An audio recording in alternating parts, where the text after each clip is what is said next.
तो hello my dear students, how are you all. I hope आप सब बहुत अच्छे से होंगे, बढ़िया से होंगे।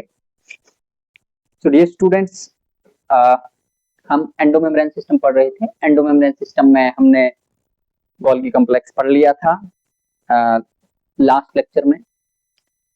इसके अलावा हमने अभी तक सेल वॉल पढ़ा है, प्लांट सेल के बारे में पढ़ा है, एनिमल सेल के बारे में पढ़ा है, प्लाज्मा मेम्ब्रेन के बारे में पढ़ा है, देन सेल वॉल के बारे में पढ़ा है, गोल्गी कॉम्प्लेक्स के बारे में पढ़ा है।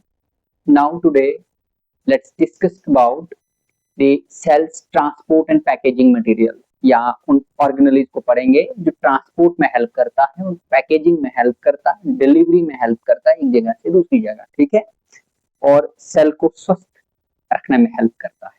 ठीक है, उनका नाम है वैक्यूल्स। तो ज्यादा टाइम ना लेते हुए हम वैक्यूल्स के बारे में वार्तालाप करेंगे, उनके बारे में सारी डिटेल जानेंगे। ठीक है, उनकी हिस्टोरिकल बैकग्राउंड थोड़ा बहुत जानेंगे, फिर उसका स्ट्रक्चर जानेंगे, स्ट्रक्चर के अंदर कौन सी चीजें होती हैं। देन उसके बाद जो है हम पढ़ेंगे उनका फंक्शन क्या होता है। और टाइम बचे ज्यादा, अगर लेक्चर लंबा ना हो तो उसके बाद हम वेजिकल्स के बारे में भी पढ़ेंगे। ठीक है, तो चलिए शुरू करेंगे इसके बारे में,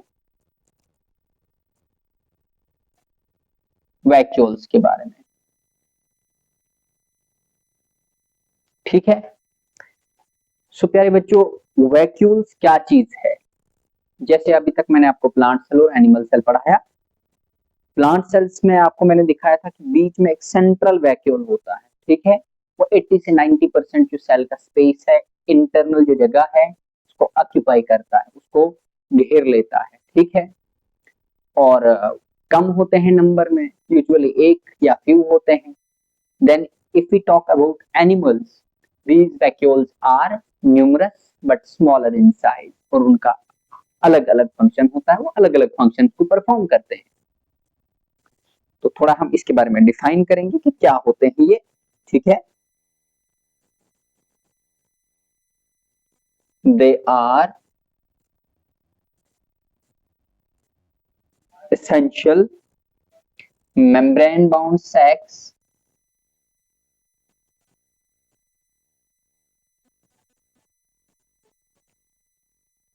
membrane bound sacs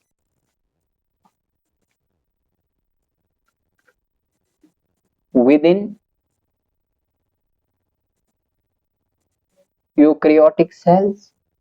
ठीक है, और क्या काम करते हैं वो यूकैरियोटिक सेल्स के अंदर। बेसिकली ये ऐसे स्ट्रक्चर्स होते हैं, जैसे आप मान लिए एक बैलून की तरह सेल के अंदर होते हैं, उसकी मेम्ब्रेन होती है, सिंगल लेयर मेम्ब्रेन होती है। ठीक है, वही लिपिड्स की, ठीक है, फॉस्फोलिपिड्स वगैरह की बनी हुई रहती है खास करके। और उस मेम्ब्रेन को टोनोप्लास्ट कहते हैं, और उस टोनोप्लास्ट मेम्ब्रेन के अंदर कुछ सेल के कुछ मतलब मटेरियल्स भरे रहते हैं, कुछ एंजाइम्स भरे रहते हैं, कुछ सेल का सैप भरा रहता है, कुछ में वाटर भरा रहता है, कुछ में एयर या गैस जिसको हम बोलेंगे वो भरा रहता है। ठीक है, तो ये ऐसे मेम्ब्रेन बाउंड सेल ऑर्गेनेलिज होते हैं जो सेल के अंदर पाए जाते हैं और अलग अलग फंक्शंस परफॉर्म करते हैं। ठीक है, cells that act as a cell storage, that acts as the cell storage and transport network, as the cells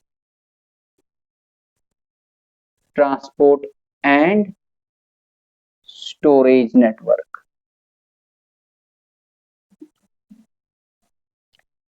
ठीक है, इनमें चीजें क्या होती है, स्टोर होती है, देन उसके बाद इनका ट्रांसपोर्ट होता है। ठीक है, अलग अलग जगहों पे सेल के अलग अलग पार्ट तक। ठीक है, no let's discuss about the historical background. सबसे पहले शुरुआत कहाँ से होती है, क्योंकि मैंने आपको पहले भी बताया था, एंटोनी वॉन लीवेनहुक, जिसने सबसे पहले लिविंग सेल्स को जो है डिस्कवर किया था, स्टडी किया था, स्टार्टिंग उन्हीं से होती है। उन्होंने ही सबसे पहले जो है सेल के अंदर देखा। एंटोनी वॉन लीवेनहुक ने सबसे पहले कुछ गोल गोल स्ट्रक्चर, राउंड स्ट्रक्चर देखे थे, and that was earlier, that was 16 जो है ईयर्स की बात है, 1676 में।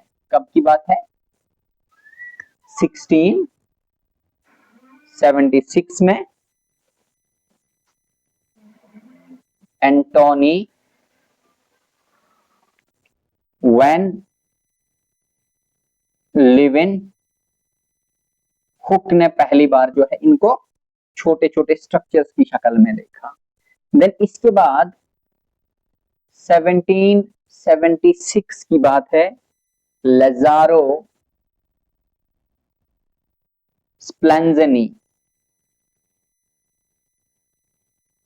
लजारो स्प्लेंजनी ने क्या देखा था, contractile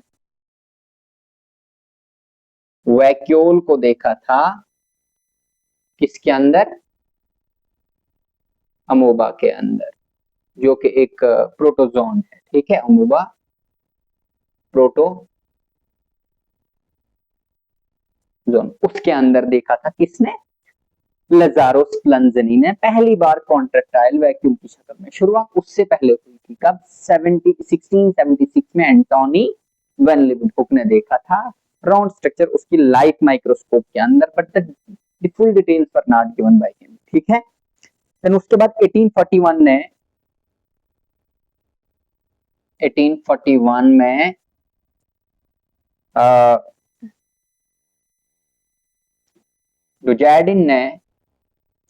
Dujardin coined the term vacuole for what, some sap filled or मतलब ऐसे सेल सैप कह सकते हैं आप, या सेल का कुछ मटेरियल था उसके अंदर भरा हुआ, उस फ्लूइड फिल्ड ऑर्गेनेली को पहली बार डुजैर्डिन ने क्या दिया, टर्म दी वैक्यूल का नाम, ठीक है। और एक इंटरेस्टिंग चीज है, इनकी ट्रांसपोर्ट ट्रैफिकिंग के बारे में और भी बहुत ज्यादा डिटेल में स्टडीज की गई बाद में, और 2013 में रिसेंट की बात है, नोबेल प्राइज फिजियोलॉजी की कुछ टीम को मिले थे, ठीक है, और उनको नोबेल प्राइज से नवाजा गया था, जेम्स रॉथमैन और उनके कुछ साथियों को, कब, 2013 में जेम्स रॉथमैन एंड एटल, एटल का मतलब होता है उनके और कुछ साथियों ने, वर्कर्स को जो है इसके बारे में, इनकी ट्रांसपोर्ट ट्रैफिकिंग के बारे में उन्होंने बहुत डिटेल में जो है, उनका रोल क्या है, मतलब क्या बोलेंगे कि ह्यूमंस के अंदर, या उनकी पूरी डिटेल जानने के लिए फिर उनने जो है अच्छे से इसकी स्टडी की, और 2013 में उनको नोबेल प्राइज से नवाजा गया, ठीक है।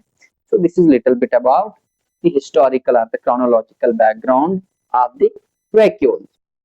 अब होते कैसे हैं ये वैक्यूल्स, अब आप मान के चलिए इस तरह से, ठीक है, ये इस तरह से इसका स्ट्रक्चर है, ठीक है, सिंपल होता है, कोई कॉम्प्लेक्स या टफ स्ट्रक्चर नहीं होता इसका, ठीक है। ये देखिए आप, जैसे प्लांट सेल के अंदर इस तरह का होता है, ठीक है, वैक्यूल, और उस वैक्यूल के अंदर क्या चीज होती है, सेल का सैप भरा रहता है, ठीक है, वैक्यूल्स, और ये इसको बोलते हैं टोनोप्लास्ट, ठीक है, this is tonoplast, tonoplast is the membrane that covers the cell sap or that vacuole, ठीक है। सो इसके बाद हम देखेंगे वैक्यूल्स के बारे में डिटेल्स की, क्या चीज है ये, किस तरह से इसके अंदर क्या क्या चीजें होती हैं, ठीक है।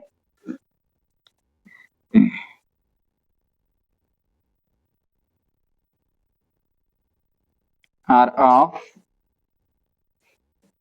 various types, ठीक है, अलग अलग किस्म के होते हैं, टाइप्स बहुत सारी होती इसमें। Their outer boundary is known as क्या बोलेंगे, टोनोप्लास्ट, टोनोप्लास्ट बोलेंगे इसको, और ये होती किसकी है, वही जैसे प्लाज्मा मेम्ब्रेन वगैरह की लिपिड लेयर की बनी होती है, लिपिड लेकिन सिंगल लेयर, याद रखना, this is the typical difference, ठीक है, लिपिड लेयर या बाई लेयर नहीं, ठीक है, सिंगल लेयर की होती है। क्लियर। और इसकी जो टाइप्स होती हैं वो किस किस टाइप के होते हैं? What are various types of vacuoles?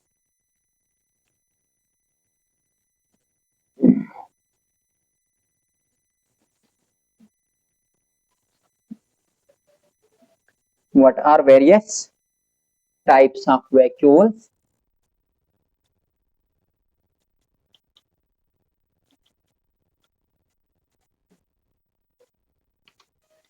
Wait a while.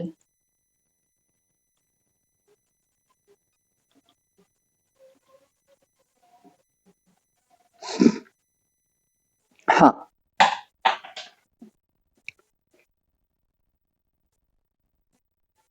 types of vacuoles. What are various types of vacuoles? So पहली चीज है इसमें सेंट्रल वैक्यूल, जो प्लांट सेल्स के अंदर होता है, ठीक है, सेंट्रल वैक्यूल, ठीक है, located centrally in the plant cell and occupies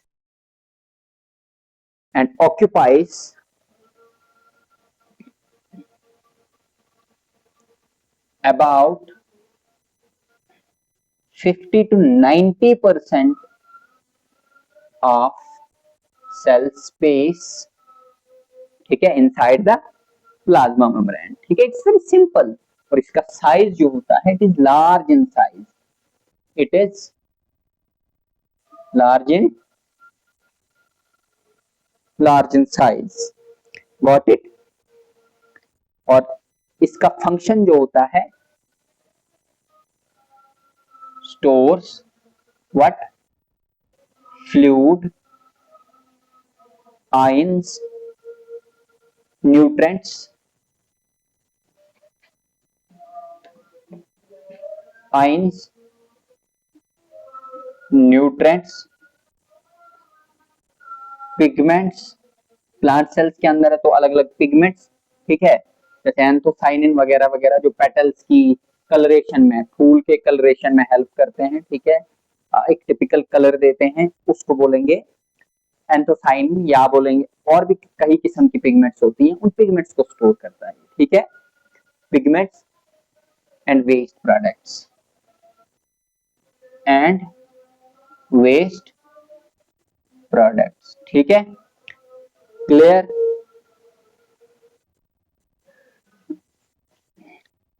अब इसके अलावा होता है कॉन्ट्रैक्टाइल वैक्यूल, कॉन्ट्रैक्टाइल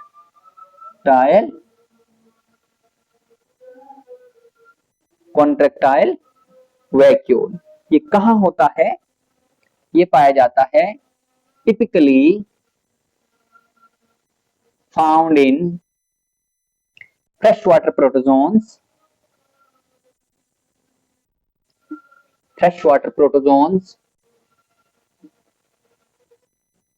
जैसे कौन कौन है? अमूबा है, ठीक है, उसके अलावा आपका पैरामीशियम है, यूग्लिना है, उनके अंदर ये पाया जाता है, ठीक है। जैसे पैरामीशियम के अंदर कॉन्ट्रैक्टाइल वैक्यूल दो होल्स पे होता है और उनमें कुछ एक्स्ट्रा एक्सेस वाटर को बाहर निकालते हैं, ठीक है। सो ये उसकी मतलब एक किस्म का एक ऑस्मोटिक प्रेशर को भी मेंटेन, ऑस्मोटिक बैलेंस को मेंटेन रखने में भी हेल्प करता है फ्रेश वाटर प्रोटोजोन्स, और उसके अलावा कुछ एल्गी भी, ठीक है, एंड सम एल्गी, ठीक है, उनमें पाया जाता है, ठीक है। तो इनका जो फंक्शन होता है, accumulates excess of water, it accumulates excess of water and expels it out by the process of exocytosis, got it, out of the cell. Clear? ठीक है। और ये मेन इसका फंक्शन क्या होता है? It helps in osmo regulation. क्या बोलेंगे उस प्रोसेस को, उस सिस्टम को, उस एक्टिविटी को? Osmo regulation.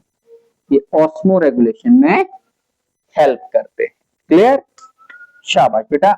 ये कौन से वाले आ गए? किस टाइप के? Contractile vacuole. अगर इसका स्ट्रक्चर आप देखेंगे ना, कॉन्ट्रेक्टाइल वैक्यूल का इस तरह का होता है, बीच में इस तरह का होता है, और इसमें बीच साइड के लिए ये रेडियल आर्म्स या रेडियल कैनाल जैसी ये होती है। ठीक है, ये फूल जैसा होता है इसमें। ठीक है, ये भरा जाता है और इसको बाहर फ्यूज होके क्या कर देता है? ये एक्सपेल कर देता है वाटर को। क्लियर? ठीक है। ये आ गए आपके कौन से? पहला सेंट्रल वैक्यूल जो प्लांट सेल्स के अंदर होता है, बड़ा होता है, लार्ज होता है, और फंक्शन क्या होता है उसका? आइंस पिगमेंट्स वगैरह को मेंटेन रखता है। ठीक है। अब आगे फूड वैक्यूल्स। कौन से टाइप्स पढ़ रहे हैं हम? Types of vacuoles. पहला सेंट्रल वैक्यूल इन प्लांट्स, उसके बाद हमने पढ़ा जो कॉन्ट्रेक्टाइल वैक्यूल्स होते हैं, और इसके बाद है फूड वैक्यूल्स। ठीक है। फूड वैक्यूल्स क्या होते हैं? They are found in protozoans, lower animals, found in protozoans and some lower animals, some lower animals। Clear है? कुछ एनिमल्स में। ठीक है। And specialised human immune cells, जैसे मैक्रोफेजेस में ह्यूमन। अच्छा, lower animals and specialised human immune cells, human immune cells. Clear है? Human immune cells जैसे किन में? मैक्रोफेजेस में। ये इम्यून सेल्स होते हैं जो बाहर से कोई भी ऑर्गेनिज्म, फॉरेन पार्टिकल अगर बॉडी में एंटर हो जाए तो उनको इनगल्फ करते हैं, और इनगल्फ करने के बाद ये बचाते हैं किससे? फर्दर किसी डिजीज वगैरह से। क्लियर? सो इनका साइज जो होते हैं ये स्मॉल होते हैं, साइज में छोटे होते हैं, और मीडियम साइज के होते हैं। ठीक है। और ये खास करके किस टाइम बनते हैं? During phagocytosis. फैगोसाइटोसिस। ठीक है। फैगोसाइटोसिस और पिनोसाइटोसिस दो प्रोसेसेस होते हैं। ठीक है। जिस टाइम एनगल्फिंग होती है ना किसी चीज की, बाहर से कोई चीज आती है, ठीक है, दो किस्म की ट्रैफिकिंग होती है चीजों की। एक बाहर से जब सेल के अंदर आता है उसको बोलते हैं एंडोसाइटोसिस, और जो बाहर के लिए जाती है उसको बोलते हैं एक्सोसाइटोसिस। और ये दो किस्म का होता है। जब बाहर से अगर कोई सॉलिड पार्टिकल की फॉर्म में फूड आए, that is called as phagocytosis, और अगर पानी की शक्ल में या लिक्विड की फॉर्म में आए उसको बोलेंगे हम पिनोसाइटोसिस। क्लियर? तो ये फैगोसाइटोसिस के दौरान रोल अपना प्ले करते हैं। ठीक है। देन इसके बाद आता है सैप वैक्यूल, जैसे एनिमल सेल्स और यंग प्लांट सेल्स में होते हैं सैप वैक्यूल। SAP vacuoles. ठीक है। सैप वैक्यूल्स क्या होते हैं? इनमें they contain cell sap. Sap का मतलब किस्म का लिक्विड ही होता है ये सेल के अंदर। ठीक है। अब उसमें क्या हो सकता है? कुछ एंजाइम्स भरे रह सकते हैं। ठीक है। कुछ हो सकता है मेटाबॉलिक वेस्ट हो सकता है कोई हार्मोन्स। ठीक है।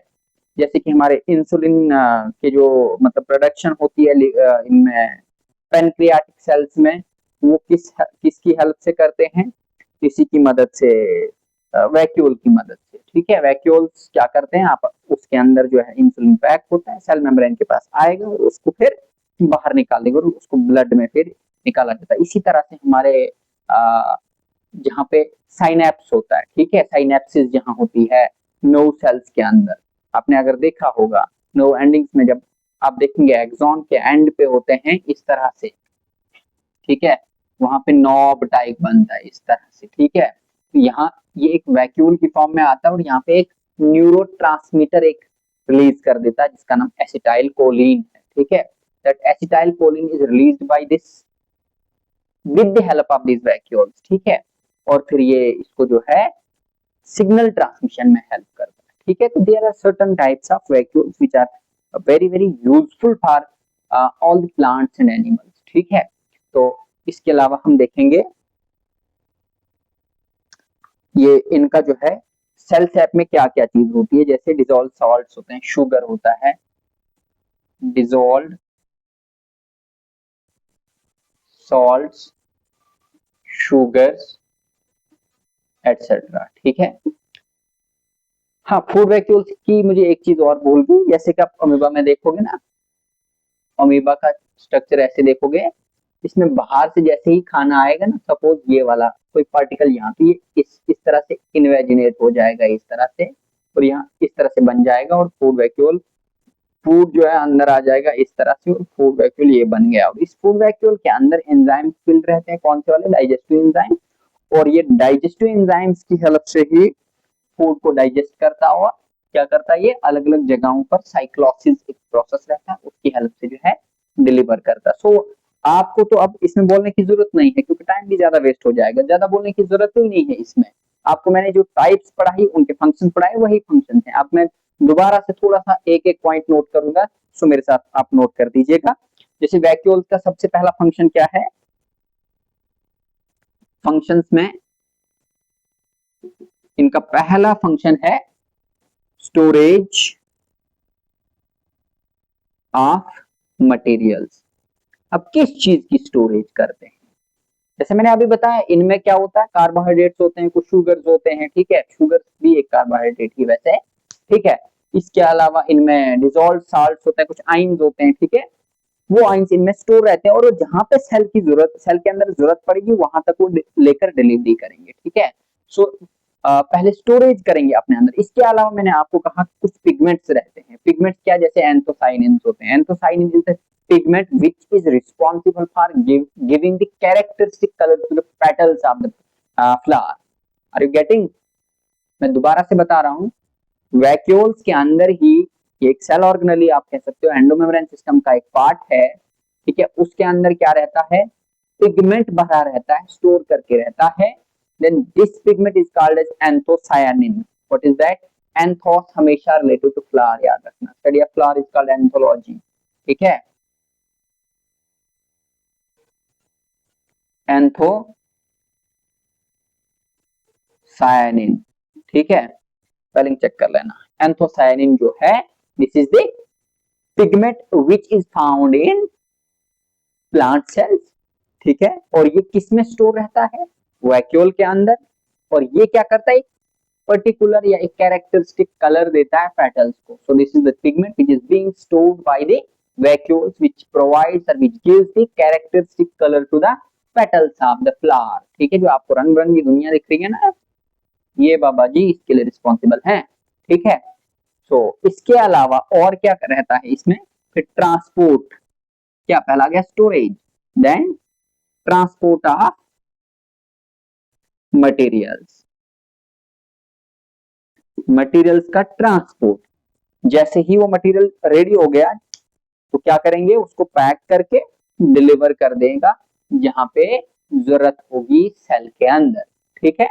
स्टोरेज के बाद जो है इसमें क्या हेल्प, क्या फंक्शन रहता है इनका, डाइजेशन का भी हेल्प कर, डाइजेशन में भी हेल्प करते हैं, डाइजेशन ऑफ फूड मटेरियल्स। अब किसमें, जैसे अमूबा की बात मैंने की है, amoeba whatever you pronounce, जैसे इसमें फूड वैक्यूल बनता है, उसको एंजाइमेटिक एक्टिविटी से वो फिल रहता है एंजाइम से, उसको उससे क्या होता है, वो डाइजेस्ट होकर उसको फिर आगे जाकर डिलीवर कर देता है जगह जगह पे, क्लियर है। फैगोसाइटोसिस में हेल्प करते हैं, ये भी एक लिख सकते हो, वही हुआ वैसे, डाइजेशन में बाहर से जब लेगा तो फैगोसाइटोसिस ही कहलाएगा, फैगोसाइटोसिस में भी हेल्प करता है। And one of the most important function which is being played by these vacuoles, especially contractile vacuoles in certain protozoans. That function is called as osmoregulation. क्या है osmoregulation? का मतलब वाटर और सॉल्ट का कॉन्सेंट्रेशन सेल की body के अंदर maintain रखता है। जैसे ही ज्यादा हो जाएगा तो उससे क्या होगा, एक ग्रेडियंट पैदा हो जाएगा और सेल रप्चर हो सकता है, ठीक है, एक प्रेशर डिफरेंस बन सकता है। तो उस चीज को रेगुलेट करने के लिए किस चीज का मेन रोल रहता है, वैक्यूल का, दैट टू कॉन्ट्रैक्टाइल वैक्यूल। और उस कॉन्ट्रैक्टाइल वैक्यूल की हेल्प से क्या होता है फिर आगे, वो फिर उसको बाहर निकाल दिया जाता है। excess of water is being expelled with the help of this contractile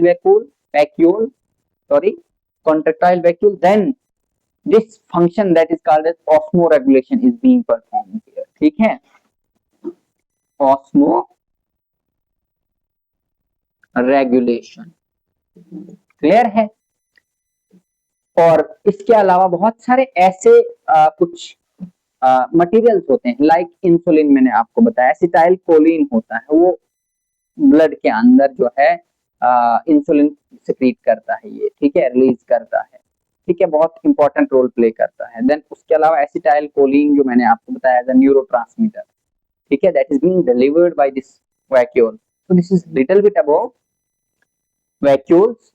so my dear students, let me know in the comment box आपको जो है पूरी समझ आती है, अच्छे से आप समझते हो मेरी चीजों को, ठीक है, आपको कितनी डेप्थ तक चीजें चाहिए, late me know in the comment box. And do subscribe my channel, like, share my videos with your friends, with your fellow beings, with your family members who are studying or who are going to prepare for the exams, upcoming exams, ठीक है। तो और इसके साथ साथ bell icon को hit कर दीजिए ताकि आने वाली वीडियोस का अपडेट आप तक पहुंचे। Thank you.